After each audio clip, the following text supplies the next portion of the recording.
Nurse finds dying stranger in ER and realizes it's her missing brother. A night shift can be quiet in a way that feels like pressure.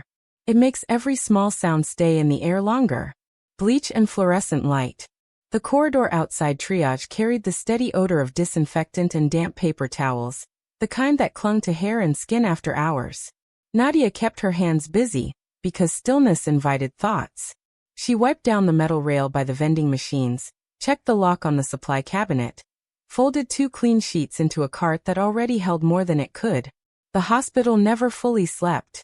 It only changed its rhythm.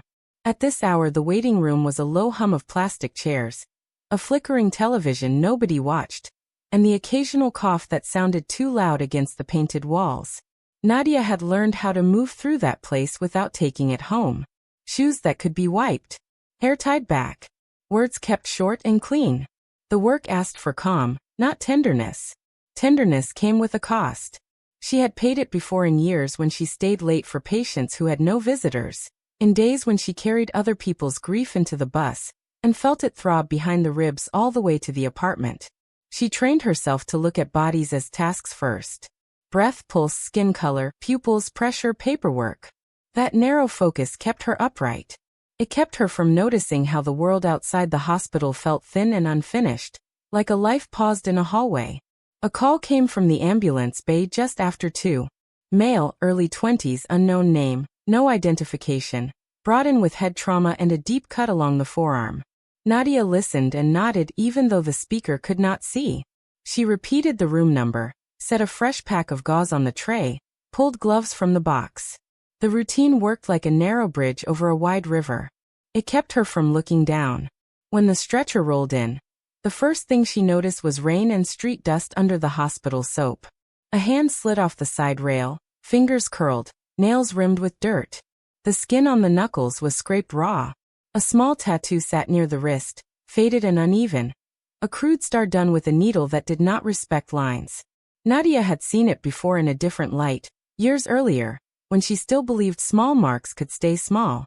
Her throat tightened as if the air had changed weight. The face on the pillow was swollen around one eye, blood dried at the hairline, but the mouth was familiar even under injury. Mateo. The younger brother who stopped being only a brother years ago, and became a problem that walked on 2 legs. He had been gone for months. Not gone in the clean way that police searches made official. Gone in the private way a family stopped asking questions, because answers hurt. Nadia told herself the silence was a choice. She built it on purpose. It was supposed to keep her safe. The nurse beside her asked for a label and a chart number. Nadia answered with a neutral voice, gave the patient code, checked the band. Her hands moved automatically, but a pulse beat in her fingertips. Behind the sound of the monitor she heard the old apartment again. The thin walls, the neighbor television leaking through, the kitchen fan rattling. She saw Mateo at 16 with a bruise on his cheek, and a grin that did not match it. She remembered a door slammed so hard a picture frame fell and glass scattered across linoleum. She remembered a weekend when he disappeared, then returned with the smell of smoke in his hair, asking for food as if hunger erased everything else. In the present, the cut on his forearm looked clean in the hospital light, straight enough to suggest glass. The bruising on his temple was darker, smeared under the skin like ink. Nadia cleaned the wound while the doctor spoke in clipped phrases. Mateo did not wake. His lashes clung together with dried blood.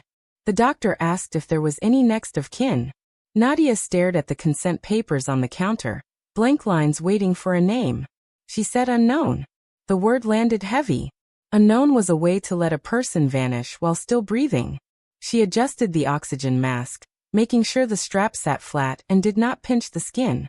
The monitor beeped with steady patience, indifferent to family history.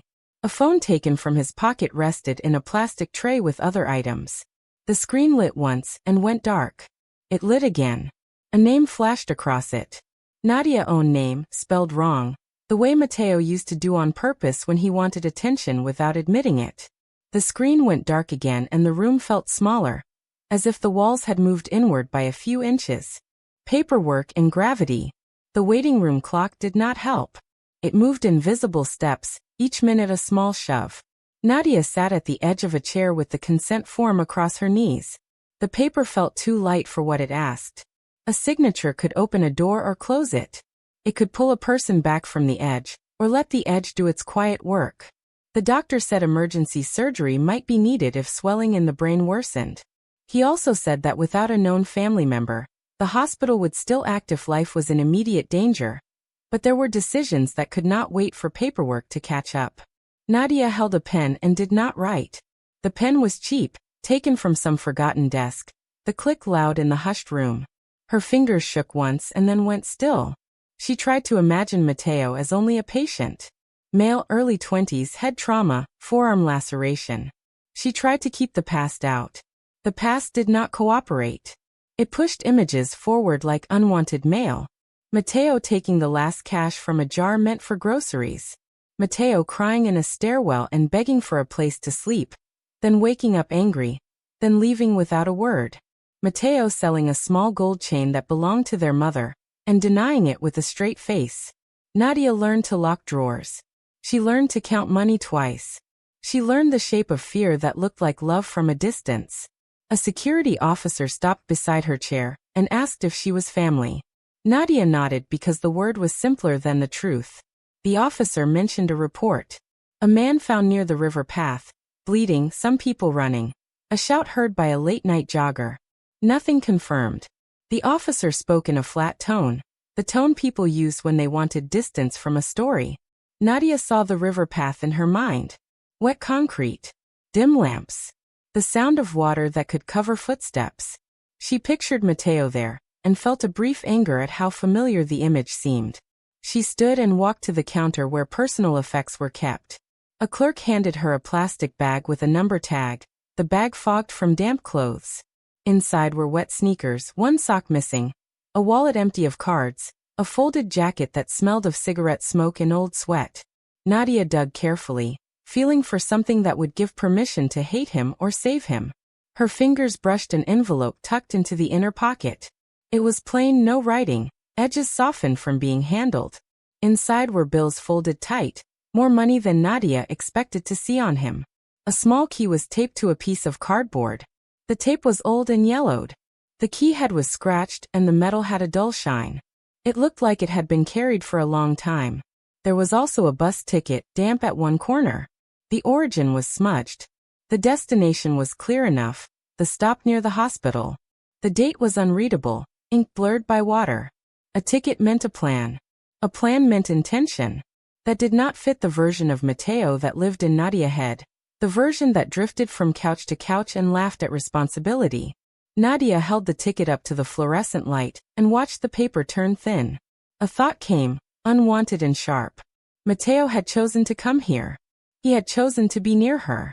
He had kept a key for something Nadia did not know. He had carried money he could have spent on himself. None of it erased what he had done before, but it bent the story enough to make it unstable. Nadia hated instability. It made her feel like the floor might shift under her feet. Nadia tried calling his mother. The call went to voicemail. The greeting was old and brittle. A voice that sounded tired. A pause that felt like a sigh. Nadia ended the call before the tone. She did not want to leave a message that would be replayed later like evidence. She tried again and got the same silence. The absence on the other end of the line felt larger than a missed call. It felt like a room where someone had stopped living. The doctor returned and asked for a decision. He did not press, but the question hung there. Nadia looked at the pen and imagined the weight of it on paper. She imagined signing and then hearing later that Mateo woke up and left again, taking the money, laughing at the whole thing. She imagined not signing and then hearing the opposite. A phone call at dawn. A flat voice saying the window had closed. Her hand moved. The pen touched the line. Nadia wrote her name slowly, letters shaped with care. The ink bled slightly into the paper fibers. When she finished, she stared at the signature as if it belonged to someone else. Relief did not come. Only a deeper fatigue, the kind that settled in the bones. She slipped the key and envelope into her pocket, folded the ticket into her palm, then walked back toward triage, as if returning to a job could make the decision feel smaller. Dawn without clean edges. The surgery took hours. Nadia worked around it, moving from bed to bed, checking vitals, changing 4 bags, listening for alarms that meant more than noise. Every so often she looked at the closed doors of the operating wing and felt a strange impatience, not for Mateo to live or die, but for uncertainty to end. Uncertainty made everything sharp. Even the coffee tasted harsher. Even the squeak of a cart wheel felt personal. When the doors finally opened, the doctor spoke in the same quiet tone, but tension in the shoulders eased. Mateo was stable. Bleeding had been controlled. Swelling was being watched. There were risks and complications that could still come later, but the immediate cliff had been stepped back from. Nadia nodded and thanked the doctor with a voice that did not match the storm inside the chest. She walked to the recovery room and stood at the foot of the bed. Mateo looked smaller under the thin blanket. Machines assisted his breathing in measured puffs. Tape held a tube in place. The skin around one eye was dark with bruising and the mouth was dry, lips cracked. A bandage wrapped the forearm, clean white against skin that used to be covered in dirt and cheap ink. Nadia saw a tremor in the hands even while he slept, a faint flutter like a warning. She watched the monitor and tried to read it like a language that could translate the past. Numbers could not explain why a boy who once hit a stray dog in a bathtub grew into a man found bleeding by a river. Hours later, Mateo stirred. Eyes opened halfway, unfocused at first, then finding shapes. His gaze landed on Nadia and stayed. There was a moment when his face tightened, as if expecting a strike. Then the expression softened into something that looked like shame. He tried to speak. A sound came out rough and small. A nurse asked for quiet, adjusted the tube, checked the chart. Nadia stayed still, hands at her sides. The key in her pocket pressed into her thigh. When she shifted weight, Mateo lifted a hand a few centimeters, then let it fall back to the sheet. The effort looked like it hurt. Nadia did not lean in to make promises. Promises were easy to break. She sat in the chair and watched the rise and fall of his chest. The memory of earlier years returned. Not the violent ones, but ordinary ones that had been buried. Mateo at 9, asleep on the couch with cereal dried on the shirt. Mateo at 12, bringing home a stray dog and hiding it in the bathtub, whispering for Nadia to keep the secret. Those moments were real too. They did not erase what came later, but they kept the past from turning into a single hard shape.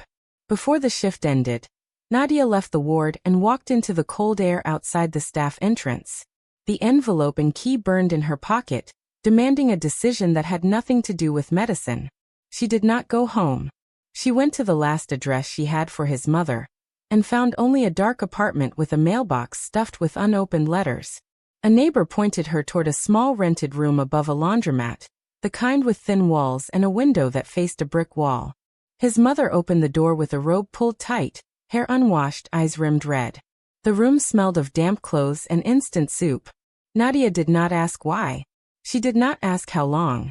She placed the envelope on the small table and set the taped key beside it.